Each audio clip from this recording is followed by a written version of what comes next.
Hi guys, Happy New Year! Kumusta na kayo? Meron nga pala tayong i-unbag ngayon. Medyo matagal-tagal tayong hindi nakapag-bike kasi lumipat kami ng tirahan. Lumipat kami ngayon dito sa condo, medyo maliit lang yung space. Kaya napabili tuloy ako ng folding bike. Ito i-unbag ko ngayon. Tingnan nyo.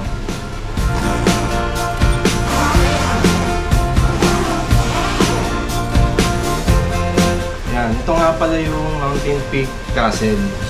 Ano siya? Carbon siya, T700. Kasi kung dadalhin ko dito yung bike kong mountain bike, hindi magkakasya dito kasi maliit lang to. Studio type lang itong auto namin. Kaya yan. Ito gagamitin ko siya ngayon, magka-ride ako. Uwi ako sa amin, sa Fairview. Tapos i-bike check na rin natin mamaya habang nagra-ride tayo. Punta akong UP, doon natin i-bike check. First time ko itong gagamitin kasi binili ko to nung November pa. January na ngayon. Almost 2 months ko siyang nakatenga dito sa condo. Kasi hindi rin ako makapag-bike talaga kasi mga nangyari na hindi natin inaasahan. Tara, samahan niyo ako.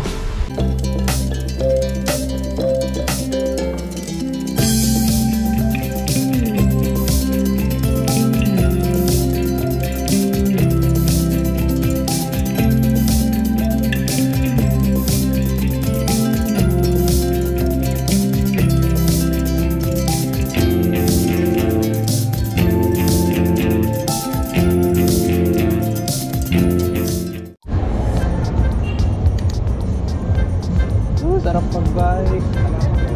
First time ko nagamit tong folding bike na to. Simula nang binili ko nung November. Grabe dito sa Caloocan. Pag labas pala na street namin, may gera agad. Daming tao, daming sasakyan. Ito nga pala yung SM Grand Central. Ito yung dating Ever na nasunog. Grabe, nanibago ako dito sa folding bike. Iba yung ride feel niya kaysa dun sa mountain bike. Tsaka nagulat ako kanina, hindi pa pala masikip yung seat clamp ko. Inigpitan ko pa. Bale kanina habang pumapadyak na ako, bumaba yung puwet ko. Nagulat ako eh. Ayan, monumento na nga pala to. Ito na yung EDSA, dulo ng EDSA. Dito sa northbound. Ang daming sasakyan dito, yung bike lane. Ayan, natatakpan ng mga lumiliko dito sa sa street, unang street. Daan-daan lang tayo. Matraffic kasi yung papuntang SM yan eh, yung mga magpapark sa SM.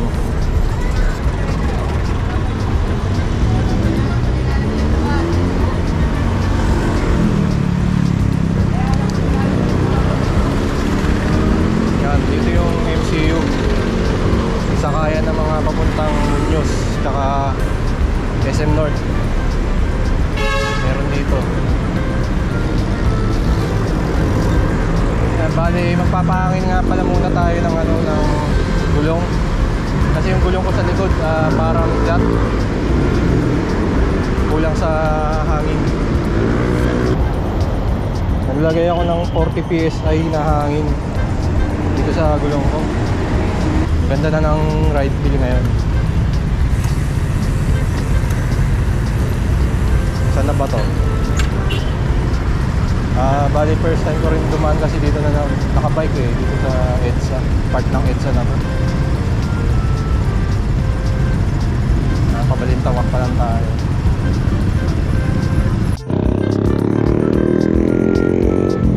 Yun, nakagaw na tayo. Approaching Balintawak. Hindi ko alam kung anong part na to ng Caloocan. Pero yung Balintawak pala na yan pala yung boundary ng Quezon City tsaka Caloocan. Kasi may nakalagay doon na welcome to Quezon City pagdating mo dun sa Balintawak. Yan ang problema sa mga bike lane dito. Pero okay lang.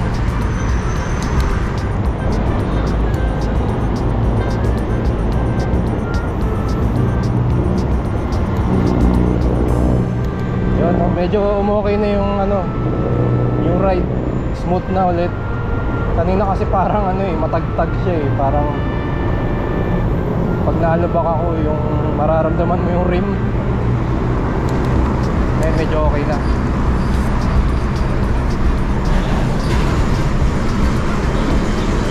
Ito nga palang Mountain Peak Carbon. Ito nga palang Mountain Peak Castle na to, carbon to, mga kapadyak. T700 na carbon. Kumpara sa mga alloy na folding bike, ito carbon siya. Ito carbon to. Mas magaan kumpara sa mga ibang folding bike. Tapos nabili ko to bali ito nga pala 9-speed pala to. Ayan sa kabila, bagong baryo na. Konti na lang, papunta na tayo sa yung Bikuan, papuntang Bonifacio.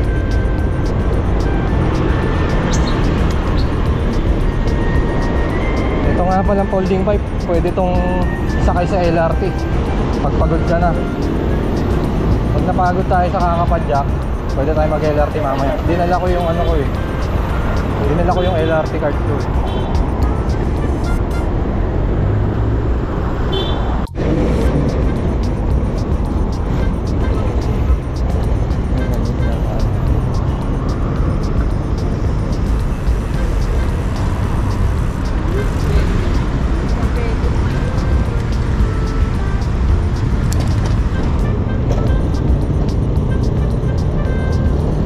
Nakatawid tayo. Ito pa naman yung kinakatakutan ko dito sa Balintawak.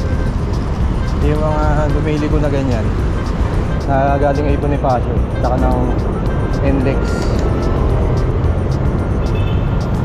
Lalo na sa kabila kasi mas makitid yung kalsada sa kabila eh. Yung pa northbound.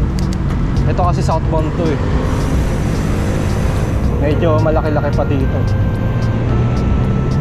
Yan, meron naman bike lane pero pag pumadya kayo dito medyo tingin-tingin na lang kayo sa mga paparating, mga sasakyan tsaka mga mabibilis na sasakyan kasi EDSA to eh. Yan, ito na yung Balintawak Market. Yan. Maganda rin yung ano yung braking power nito MT200. Sapat lang dun sa ano, sapat lang yung braking power para dito sa folding bike na to. Hindi mo na kailangan mag-upgrade kasi goods na talaga MT200. Sa inyo mga kapadyak, pwede na kaya itong iahon sa Timberland sa tingin nyo? Comment down below na lang. Kasi bala ko dito lagyan ng front derailleur. Gagawin ko siyang 2x9 sana eh. Kaso iniisip ko kasi baka ano eh, pag kinlamp yung FD dito, carbon kasi yung frame nito, baka masira, baka magkaroon ng crack. Comment down below na lang yung mga nakasetup ng 2x9 dyan na naka-Mountain Peak Castle.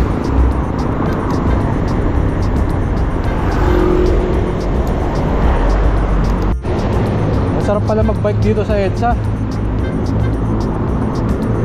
kasi linggo ngayon kaya walang traffic. Ayan o, ang sarap tumadyak dito sa bike lane sa EDSA approaching Muñoz. Bale ito na nga pala yung ano, FPJ Avenue. Pinalitan siya eh, yung pangalan niya ano na, bale FPJ na, hindi na yung ano Roosevelt. Dating pangalan kasi nito Roosevelt. Ito yung part ng Muñoz. Pag kumanan ka dito, papuntang Quezon Avenue, tumbok niyan Fisher Mall. Tapos sa kaliwa naman, tumbok niyan Congressional. Bali, yan. Ayos tong jeep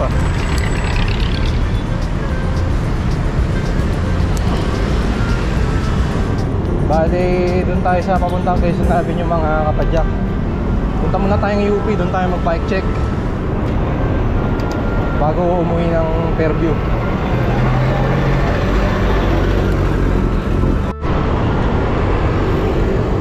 Yun mga kapadyak, nandito na tayo sa West Avenue. Itong kanan na to, tinumpok nyo to, papunta siyang Delta. Didiretso pa tayo dito. Ito yung tinatawag na Paramount. SM pa rin to, tapos ano, kanto ng Trinoma sa kabila, sa may kaliwa.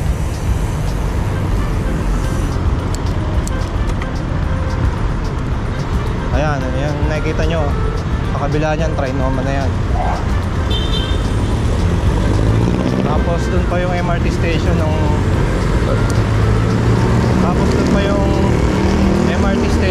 North Avenue. North Avenue Station. Ito nga tayo. Ginagawa tong part na to ng EDSA eh. Hindi ko alam anong ginagawa dyan. Parang underground. Siguro yung station ng ano, MRT 7. Hindi ko alam. Comment down below na lang sa mga nakakaalam. Approaching Quezon Avenue na tayo mga kapadyak. Bale dyan sa crossing, kakaliwa tayo papuntang Circle.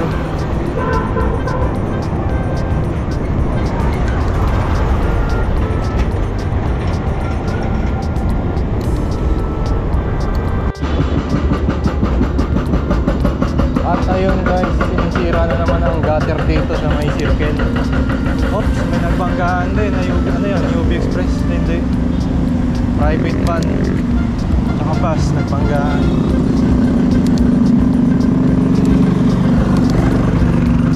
Ayan guys, approaching City Hall na tayo ng Quezon City. Pero syempre dito pa rin tayo sa bike lane. Baka masyambahan tayo.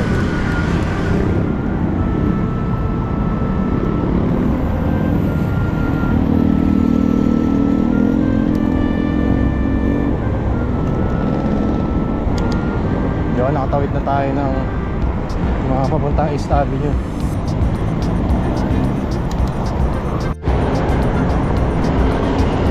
Yan, dito sa kanan, Kalayaan Avenue. Buti na lang walang mga pwede kong sasakyan. Yan, PNP Circle. Diretso lang tayo mga kapadyak para makapunta tayo sa UP. Sa UP kasi maganda mag-bike, tsaka tahimik, wala sasakyan, mga nagja-jogging lang tsaka nagbabike. Kaya masarap mag-bike doon pag weekend. Tsaka malilim siya kahit ganitong oras na. Bali umalis nga pala ako ng bahay, ano na, alas 2 na yata eh, o 1:30, parang gano'n. Wala ako dalang relo ngayon eh, kaya hindi ko alam yung oras.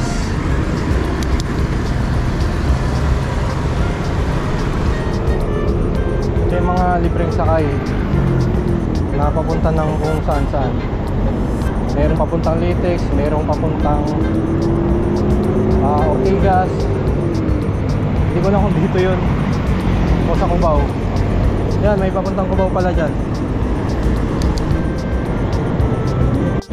Ito na nga pala itsura ng Pilgoa. Yung mga establishment dito nagsara na.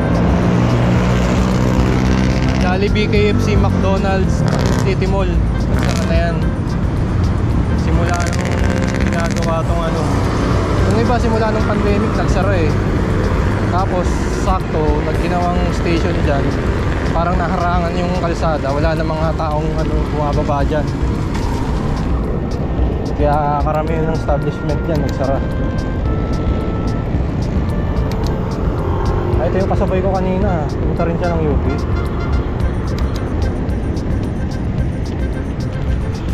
Yan, approaching UP na tayo mga kapadyak. Kita nyo naman, ang linis. Tsaka yan, unti lang yung sasakyan dito. Yung mga sasakyan na yun, papunta yan ng ano, Katipunan. Kasi meron dyan daan papuntang Katipunan. Doon pala sa Carlos P. Garcia. Pero dito alam ko meron din. Pero malay mo, taga dyan lang pala yung mga yan, sa UP compound. Yung malalapit lang dito na bahay. Sa may Cross na Ligas. Yan, Teachers Village. Yan. Sarap ng hangin dito, puro puno, presko.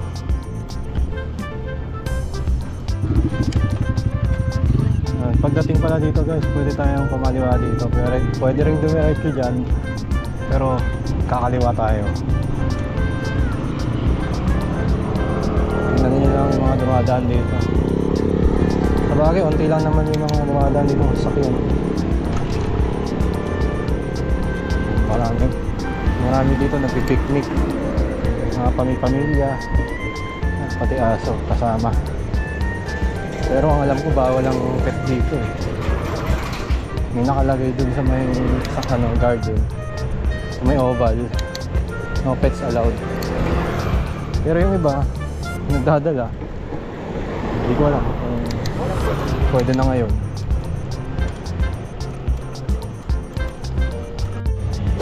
Ito nga pala guys, naka 9 speed na ako nito.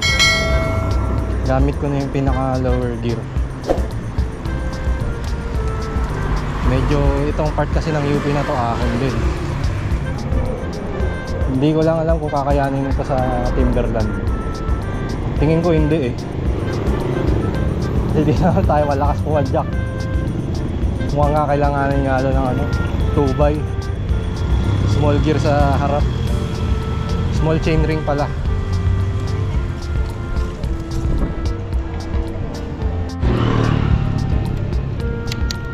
Ang tahimik dito sa UP. Sarap talaga mag-bike. Daming puno, malilim. Hindi ka maiinitan dito kasi mapuno.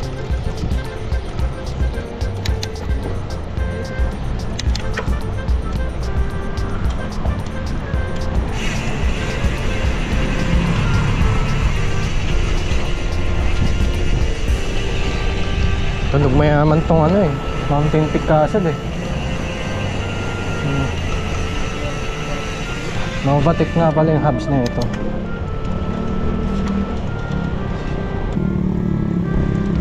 Dito muna tayo sa Apasible.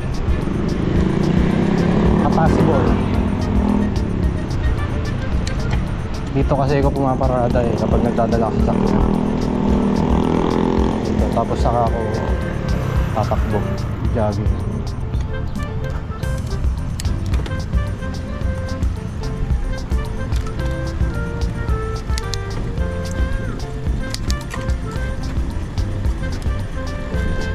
Dito nga pala nagbabadminton din kami dito ni Laika eh. Pero syempre hindi ko siya kasama ngayon. Ako muna, bike muna tayo dito, tsaka bike check na rin.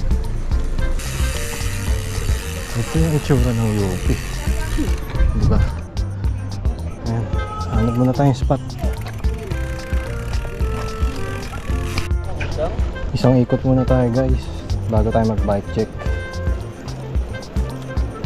Lasapin muna natin yung hangin dito lasapin muna natin yung sariwang hangin dito sa UP Oval.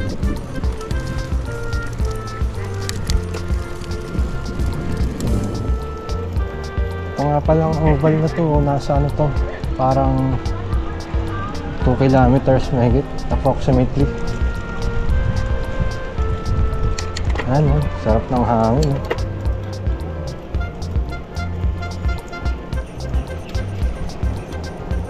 sarap mag-bike dito. Kahit mag-laps ka lang dito, so na.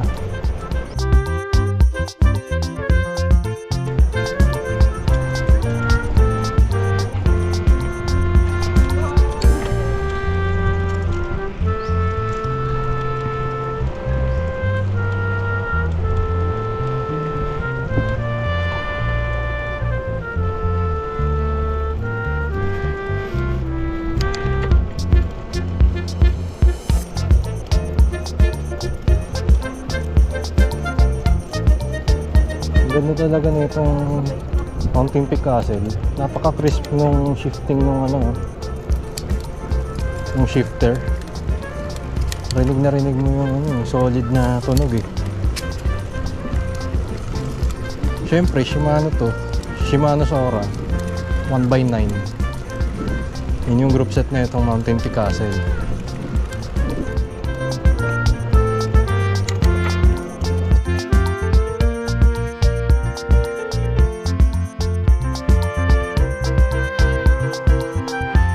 Naririnig nyo ba yun mga paps? Nakakapadyak, naririnig nyo ba yun? Novatic lang yun. Novatic hubs yun, yung hubs ng Mountain Peak Castle.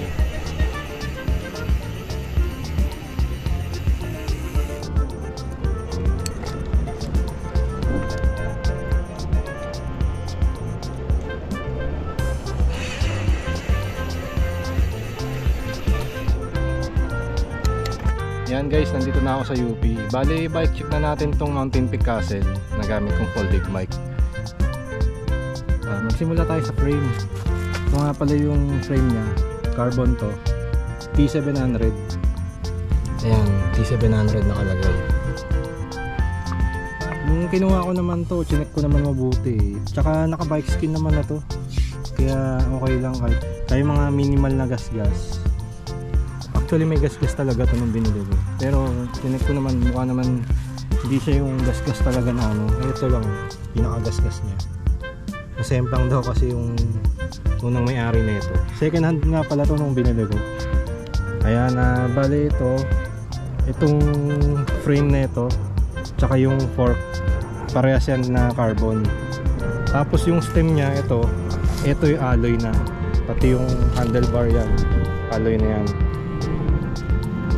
Meron siyang provision dito para sa mga carrier, pwede siya lagyan ng carrier. Pati dito sa likod meron, ayan, meron siyang provision dyan. Ayan, ito.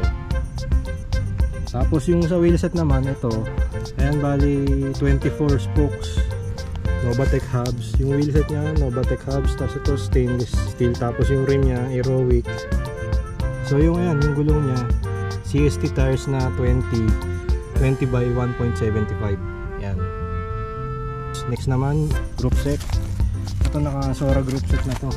Yung RD niya, ayan. Tapos yung gear niya 1x9, 9 speed dito sa likod. Tapos isa lang yung chainring sa harap. Yung kadena pala na itong Mountain Peak Castle, KMC pala to na 9 speed.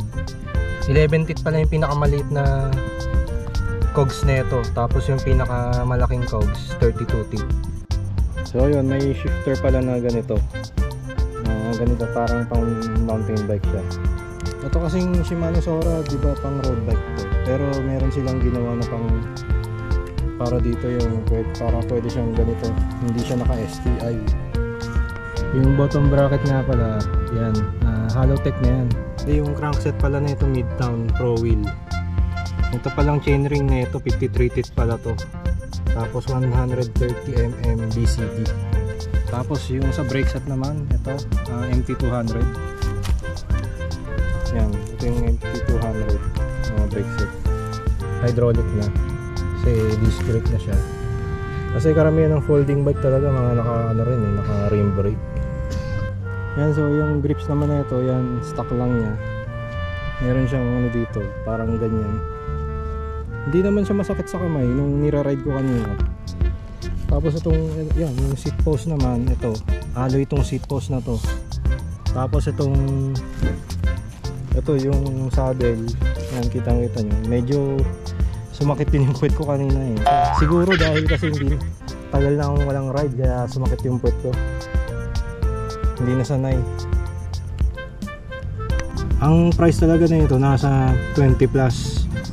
Pero syempre nung nabili ko to, less than 20 na lang. Kasi nga second hand siya. Taka, yan, yung mga sign of usage lang naman, mga ganito. Yan, bale ito, pag itutupi na siya, pipindutin lang to, tapos saka hihilain. Yan, tapos titiklop. Yan, pag ganyan. Pero syempre, muna natin tiklopin kasi gagamitin ko pa siya pa uwi. Quick bike check lang naman ang ginawa natin mga kapadyak. Sinare ko lang tong bago kong folding bike kasi wala tayong bike dun sa condo eh. Ito nga palang timbang na ito, nasa 10.8 kilos to. Wala kasi yung dalang timbangan ngayon, hindi natin matitimbang. So yun lang mga kapadyak, na bike check na natin ng mabilisan tong Mountain Peak Castle. Ngayon kasi medyo hapon na, pupunta pa ako ng Fairview sa bahay namin, may kukunin lang ako. Tapos uwi na ako ng Caloocan kasi bukas may pasok pa tayo. Hanggang doon na lang, salamat sa pagsama mga kapadyak. Kita-kits na lang ulit tayo sa mga next ride natin, tsaka sa mga next video natin na i-upload. Sa mga hindi pa nakaka-subscribe dyan, mag-subscribe na kayo para updated kayo sa mga next video natin. Hanggang sa muli, paalam!